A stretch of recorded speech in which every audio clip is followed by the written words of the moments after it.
Hello and welcome to Politics Today. I'm Farrukh Pitafi. As they say, actually GB Shaw said there are two tragedies of life.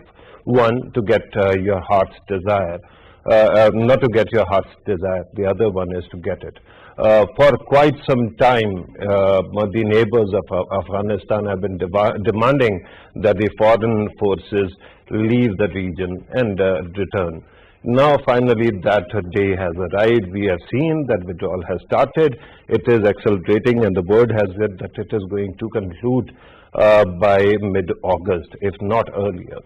So what happens after that is a question that is very serious, because it seems that the Afghan government is no Jamestown. It doesn't seem to be surviving for that long, and if something goes south, what happens and what should Pakistan be doing? We are going to talk about all these matters and more, but before that our team has prepared a report for you. Do watch it and then we are going to discuss it. Departure of American and NATO troops from Afghanistan's Bagram Air Base on Friday marks the end of an era of failed national building and enforced democratization. The involvement and geopolitical games of foreign forces on Afghan soil have had a major part in destabilizing the country, preventing an organic evolution and political process from taking root. Emboldened by a series of victories, the Afghan Taliban have their eyes set on Kabul. The Western-supported Afghan government seems unable to defend the country, particularly without foreign support.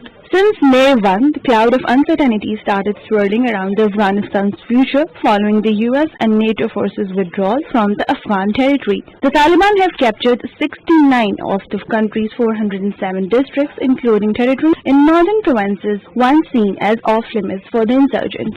The Taliban now hold 142 districts and are fighting for control of about 170 more. Last week, the insurgents seized Sher Khan Bandar, the main northern border gateway to Tajikistan. It is apprehended that a Taliban victory in Afghanistan could serve as a morale booster for the violent extremist organizations in Pakistan, rejuvenating their support base and earning them recruits and funds. A major worry in Islamabad is that about 6,500 Tehreek-e-Taliban Pakistan fighters currently based in Afghanistan may reconnect with the Afghan Taliban in the event of fall of Kabul. The security officials fear that instability in Afghanistan could spill over into Pakistan, and up to 7 lakh new Afghan refugees could come to Pakistan, which hosts 3 million of them already. In recent weeks, there has been a spurt in attacks on Pakistani security forces. Interior Minister Sheikh Rashid Ahmed recently highlighted that 88% of the Durand line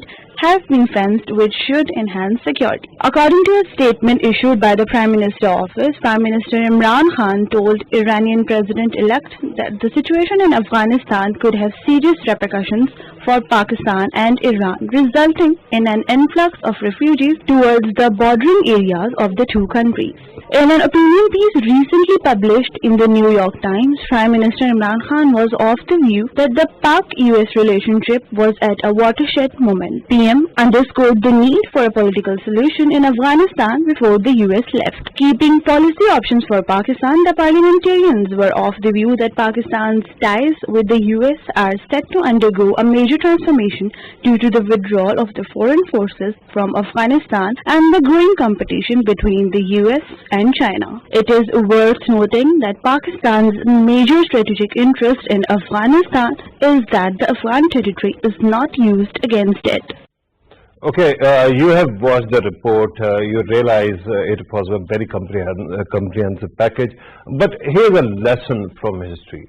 If you remember, during Afghan Jihad, that was against the Soviet Union, we saw that all the Mujahid groups were fighting along each other, supporting each other.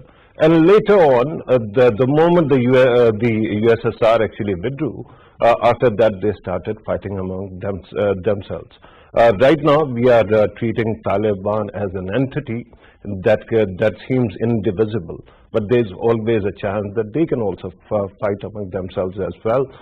We are going to try to focus on all these matters and try to understand what it means for Pakistan, what it means for the region, and how can Pakistan avoid the past mistakes. In order to help us understand these issues in the studio, I am joined by Brigadier Retired Rashid Wali Janjua Saab, who's acting president of Islamabad Policy Research Institute. Thank you very much, sir, for being part of the program. Next to him is Dr. Sayyid Muhammad Ali, who is Director Strategic Affairs of CAS. Thank you very much, sir, for being part of the program. From Washington, we are joined by Michael Kugelman, who is Deputy Director and Senior Associate for South Asia, Wilson Center. Mike, thank you very much for being part of the program. And Mahmood Jan Babar, Afghan Affairs expert, also journalist of renown, joins us from Peshawar. Thank you very much, Babar Saab, for your participation as well. Let me start with Michael Kugelman. Michael Kugelman, what is your reading of the circumstances at this moment, and what can be the impact? It seems that there is certainly going to be some huge influx of refugees that might actually impact the regional countries, especially the neighbors of Iran and Pakistan. Your take, sir. Yeah, it's looking very sad. There's no sugarcoating. I think that we all expected that the U.S. force withdrawal would increase the violence and allow the Taliban to make more gains, but it's almost like this whole process has been in rapid motion, that it's happening so much faster than many expected. And I think a big reason for that is just the Afghan security forces are completely overwhelmed, not just in terms of operationally and not in a position to engage the Taliban in battle, but also the morale is low. They don't have what they need. Many of them are short on food and water in the battlefield, so it's just a complete disaster, so to speak. And I think that the question is, what happens once the troop withdrawal is 100% complete? And it will be complete. I think it almost is 100% complete. The U.S. plans to leave, 600 or so troops there, but basically the withdrawal is complete. So the question is, what happens after it is complete? Will the Taliban take that moment to simply finish off the fight, or try to finish off the fight that it believes it's winning? Or will it be true to its word and then come to the Afghan government and say, well, look, the foreign occupiers are gone, now we're ready to talk to you about a political settlement? Now, of course, if the Taliban did that, it would come into that type of scenario in talks with the Afghan government, where it would have a tremendous amount of bargaining power, and it would be in a position to get a lot of what it would want to get. So that would not necessarily be an ideal negotiation for the Afghan government. It would not be ideal at all. But clearly that's better than a continued fight. But I'm skeptical. I just don't see the Taliban deciding to lay down arms or be willing to talk while fighting anytime soon. I think it senses victory. It senses that it's getting closer, and it simply wants to finish the job. And you make a very important point that I think for Pakistan, the first major consequence of this withdrawal will be this refugee crisis. I think that Pakistan needs to be ready, unfortunately, for a large number of Afghans wanting to enter Pakistan, knowing that Pakistan has provided, has let in so many Afghan refugees over the years and has been such a good host for so many years. But I know that Pakistan takes a bit of a different position now to the issue of refugees than it had some years ago. So Pakistan's going to be in a tough spot. So will Iran, so will Europe and other countries where regarding Pakistan being in a tough spot, one can argue that Pakistan has always been in a tough spot when it comes to Afghanistan. But I'm going to come back to you, Michael. Hang on there. Let me come back to the studio. Let me start with you, Brigadier Saab. Your opening statement and assessment of what is going to happen in coming days. Thanks, Farrukh. I think Afghan situation is quite fluid, and as you quoted JBC Shaw, I'll quote Dickens. It was the best of time, it was the worst of times. It was epoch of belief and epoch of incredulity. Many are plans, many are projections have withered on the vine, on the Afghan milieu. It's true that internecine warfare is on the cards, because the U.S. decision to undercut Afghan government and do a direct agreement with the Taliban. So this clearly indicates that which way the wind is blowing. Right. And ultimately, it's a matter of time. Yeah, but the problem with wind is that it can change direction anytime. It can. Yeah. And the situation is such that Taliban, they have a very strong decentralized system of Governance, governance, yeah. and they are battle hardened. They have an ideology. There's a question of asymmetry of will.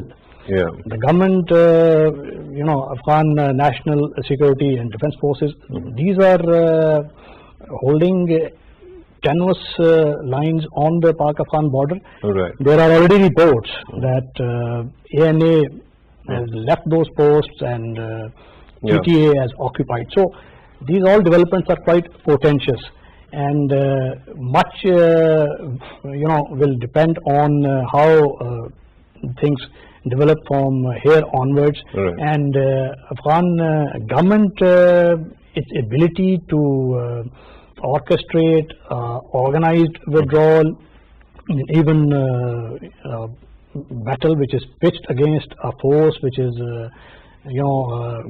battle hardened. It might not be there. It might not be there. But the only thing I want to point out here is that we need to be cognizant of refugee crisis, but we should not overblow it, because I may be wrong, but when the first wave came in the 80s, post-Soviet withdrawal, those were the Pashtun community mostly, right. and because the areas that were affected, those were Pashtun. But this time around, it might be the other way around. Okay. So the scale and magnitude might differ. All right. We are going to talk about refugees as well. My concern at this moment is you have been a soldier, right? I have my experience with warfare is mostly theoretical or limit to the game of risk, where usually cutting your losses and fortification is thought to be something that you do when you think that you are under pressure. At this, it seems that we might be thinking that Afghan government is losing. It might be withdrawing tactically to actually solidify whatever it has got. But let me bring in Sayyid Muhammad Ali Saab. So your take, especially because you talk about, usually you give me answers in pointers. So I'm going to ask you about the possible outcomes, scenarios, if you please. What are the scenarios which might develop? One is, of course, Taliban taking over Afghanistan. There are many other things that can take place. What are those potential outcomes? Thank you, Farrukh. I think multiple scenarios have been discussed over a period of time, but I think the most likely scenario I'm going to present to you is basically based on three simultaneous dynamics. Right. Political dynamic, military dynamic, and diplomatic dynamic. Obviously, the dominant independent variable is the military situation, which is fast evolving on a hourly basis, and the rapid rise and advancement of Afghan Taliban is translating into growing insecurity and political weakening of the Kabul administration, which essentially is restricted to a few individuals now. You recall only a week ago, Abdullah and Ashraf Ghani Saab made a dash to Washington, and he did secure some goodwill, some goodwill, and some sort of support, political support. But tangibly, I don't expect some substantive military or political capital being invested by Washington in support of a crumbling house of cards that Kabul administration actually is. So what that means? This political insecurity translates into, like Michael Kugelman rightly pointed out, the lack of commitment and lowering of morale of the Afghan national security forces to fight for a weakening house of cards. And that explains why in several areas the Afghan National Security Forces have surrendered without fighting, or have actually attempted to flee, including to Pakistan or towards the northern borders as well. And that explains the lightning advancement of Afghanistan. Sorry to cut you, I just wanted to draw a parallel. It sort of reminds me of the US conquest of Kabul and how Taliban actually behaved at that time. Because if you remember, they withdrew without wasting a second. So it seems that there might be some kind of fortification to fight another day, right? But that is a serious concern. But as a student of strategy, let me share with you my fascination with a lot of wisdom in terms of the strategic acumen that Afghan Taliban have shown for three reasons. If you look at the map of Afghanistan, which bring up numbers at the very end of the possible airtime. No, I'm not bringing numbers. I have to actually. I'm just saying that if you look at the map of Afghanistan and the distribution of power is changing practically on an hourly basis. You look at the area which is under Afghan Taliban, it is surrounding Kabul. They are taking care of, they're closing all the ranks, and they're closing all the areas where they could possibly get logistical, military and other support. So they are isolating, and the noose is tightening around Kabul. And the last dynamic is that Kabul administration is also closing their ranks. They are securing their forces, and we can see eventually a major a battle for Kabul. Right. Allow me to actually bring in the fourth guest who has been waiting patiently for his turn.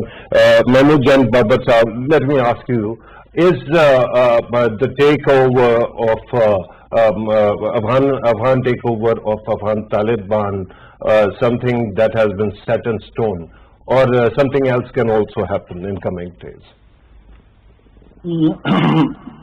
Actually, I don't think so that Taliban is going to take over Afghanistan as a whole. But the strategy, the Taliban strategy is indicated that the Taliban is in a hurry to take over as possible districts in Afghanistan, and when as happened in past, when the Taliban will come to the negotiation table in future, so they will be able to claim that they were having the most of the districts in control. So this is not going to happen for the Taliban. It is possible for the Taliban to control the whole Afghanistan in this situation, because the Pakistan and the neighbors are going to intervene. There are reports that Pakistan is going to intervene with the help of Iran, Russia, and China to take over and to intervene to reduce the violence and to control the situation, because the Pakistan knows better that this refugee influx is going to come to Pakistan. And today, as reported by some of the good sources, that UNHCR and the Afghan Commissionerate in Pakistan held meetings, and they have checked all possibilities if the influx is coming inside Pakistan. So the situation is going to deteriorate for Pakistan, and Pakistan is too much worried, and we are having the reports that Taliban are also... Baba sir, let me very quickly ask you, because you brought up the refugee situation or possibility of refugee influx. How serious is this concern? Because we have a mixed panel here. One of the participants is saying that this time the area of impact might not be Pashtun. So there is a possibility that this influx might not come to Pakistan but go elsewhere, like perhaps Tajikistan, Uzbekistan, or in case of Hazaras to Iran. Your take on that? Yes, most of the Pashtun areas, Afghans are already living in Pakistan, for the last 3 to 4 decades. And they, most of them have shifted to Pakistan after the Russian invasion in Afghanistan. and most of them are still living in Pakistan. They have one house in Afghanistan and the second family and house in Pakistan. So I don't see that there are a good number of Pashtuns inside Afghanistan who can cross Afghan border and come into Pakistan. They are already living in Pakistan. So and you see the violence inside Afghanistan this time is not in the Pashtun areas, and it is scattered and it is extended to the other northern areas and Badakhshan, which is a clear indication that now this time the people of Northern Alliance and Badakhshan and these areas are going to be the next refugees. Right. Michael Kugelman, there are two aspects which are very important. When you look at Pakistan's response and this concern about refugee influx as well, I would like you to actually respond to the statements earlier about whether there's going to be a serious influx or not. But I want to ask you about Pakistan actually fencing its border. It is said that Pakistan has managed to fence 88% of the border. Do you think it is enough to contain the backlash from whatever happens in Afghanistan? Yeah, well, it certainly will help. And I know that this has been a project of a number of years, a few years to fence off the border. And indeed, we've heard that it's almost done. But ultimately, I think it's going to be difficult to fence off the entire border just because some areas are so difficult to reach. The terrain is so rugged. So I don't think everything will be fenced off. And there's also the question of whether you will be able to have some folks get in despite the fence being there, whether they work out backhanded agreements to get in or whatever the case may be. There also have been some reports that the Pakistani Taliban, not the Afghan Taliban, the Pakistani Taliban has actually been able to destroy areas of the fence and it's been able to pass through to get back into Pakistan. That clearly is a concern if those reports are indeed true. But I think that the refugee risk is very real. I do agree with what the previous speaker said, that the refugee risk will be distributed geographically more so than it had been in the past, just because indeed the most violence has been away from the Pakistan border, in northern Afghanistan. So countries like Tajikistan could have a significant refugee crisis on their hands like they hadn't before. But I would argue that the broader state of play in Afghanistan is going to be that violence and instability will be on the rise everywhere, including in the south and the east. So I think it's inevitable that you will indeed have significant numbers of Afghans that would like to enter Pakistan. Hard to say how many, and indeed it may not be as many as some suggest, which I've heard numbers upwards of 500,000 or even more. I don't know.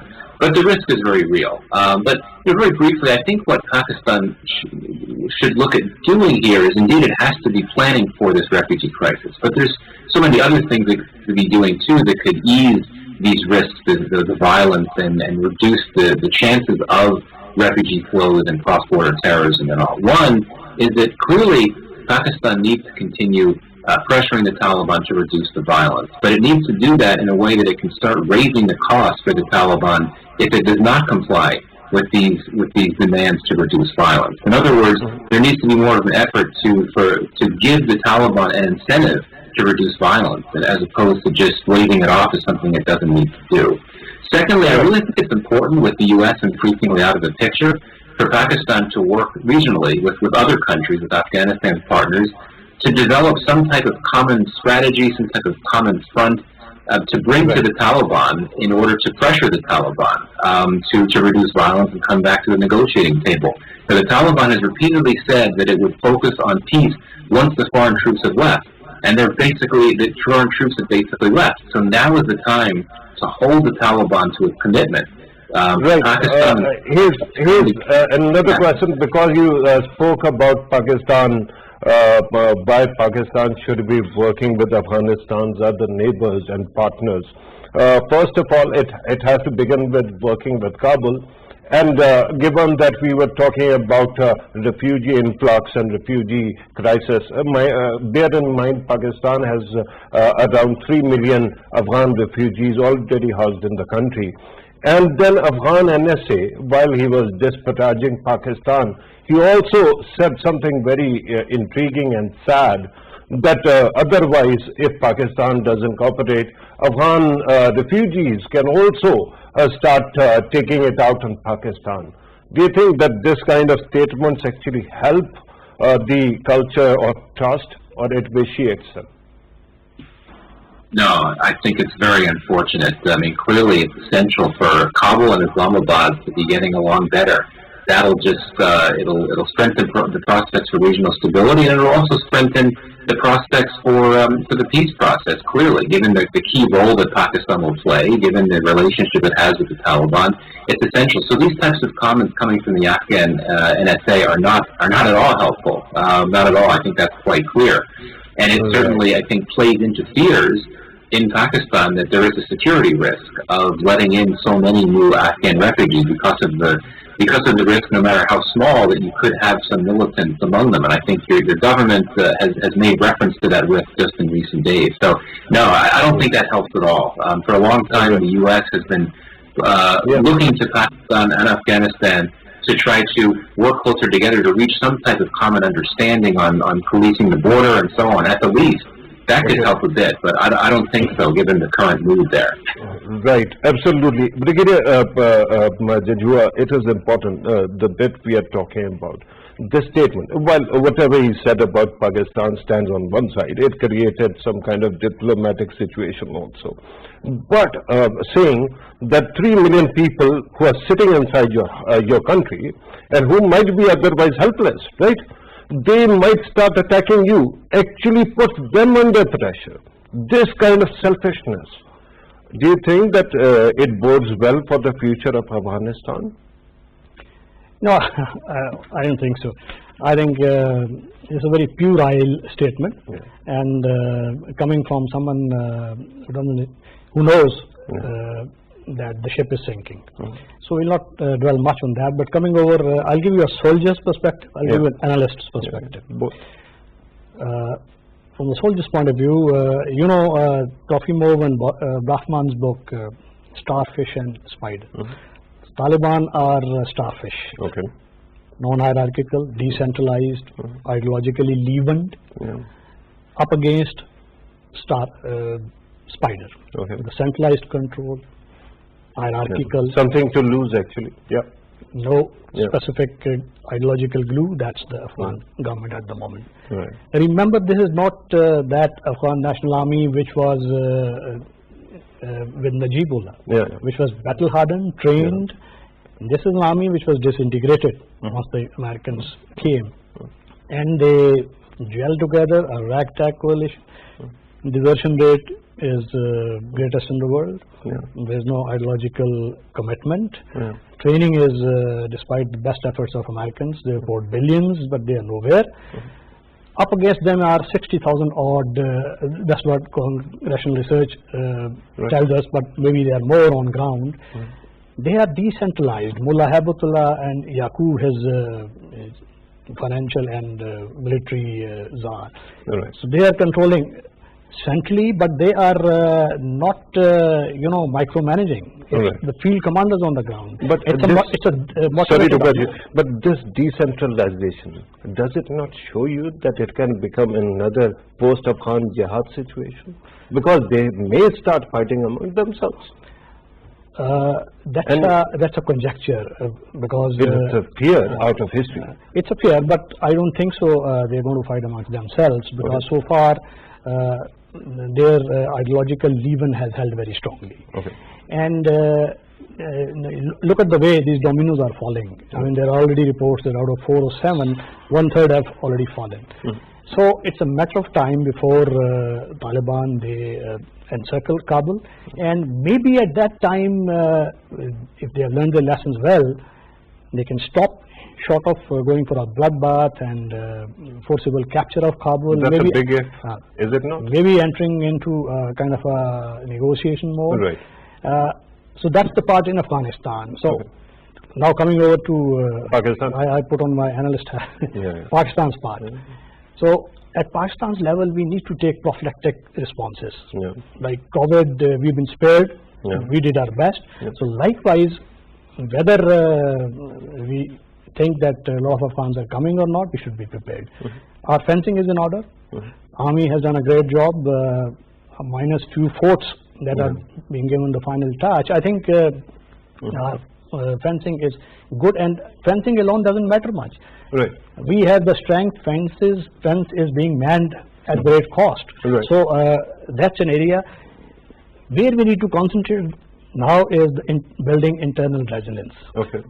And we need to reach out to those disaffected segments in our restive ex-FATA, which need to be placated, which need to be won over, so that any spoiler like India, which tries to fish in troubled waters, in cahoots with some global forces, does not get much space. One thing. Secondly, we must have designated areas from which we expect the influx, and we must have those areas demarcation, and we should not allow any further ingress. Okay. And we are hardening Afghan border, right? True. There is another border that actually can be used as a revolving door. That is Iran's border, right? And the problem at this moment is, while we are fencing that too, or hardening that too, there is still a lot needs to be done.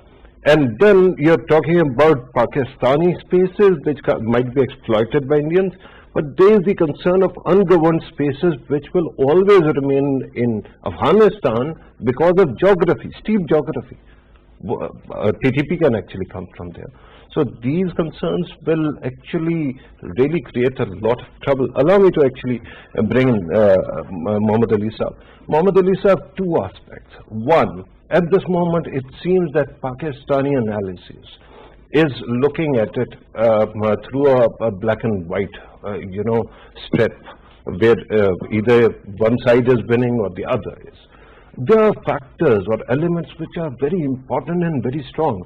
No matter what you do, Dostum is going to be a larger than life element there, and that is not all. There are the monies that actually came to the country and went away. It didn't end up with the infrastructure or the army. So somebody was corrupt enough to filch it away. And a word has it that there are warlords who are surrounding sitting outside Kabul, and they're biding time. Now they have become billionaires, US dollar billionaires, right? And they're going to take up arms and start meddling the moment Americans leave. So it is not merely Afghan government versus Taliban, is it? Absolutely. Very briefly, I think a very comprehensive analysis by Brigadier Janjua. I'll just say, when we look at the Afghan conflict, basically there are three conflicts which were afoot simultaneously. The first one was between the Western forces and Afghan Taliban, which formally concluded after the Doha agreement. The second was between Kabul administration and Afghan Taliban, which we are fearing will escalate further with the departure of the Western forces. And the third one is what you rightly pointed out, is between the proxies and the spoilers, who are being sponsored by different extra-regional and regional forces. And that is why that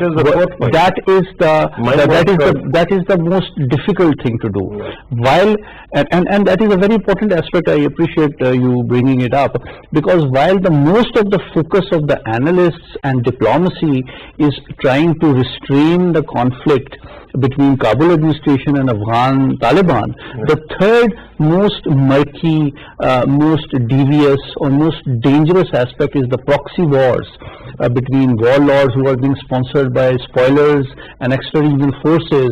There is no political or diplomatic effort to engage them and persuade them. And that's where I'll briefly suggest three things which should be considered.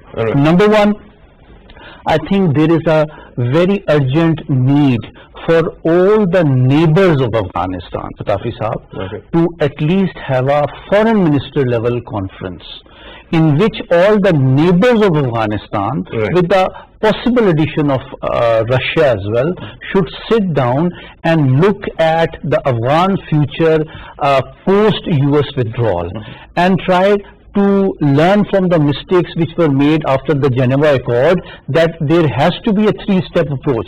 First, every neighbor has a stake, let me frankly say on your show, in Afghanistan, and influence and leverage as well.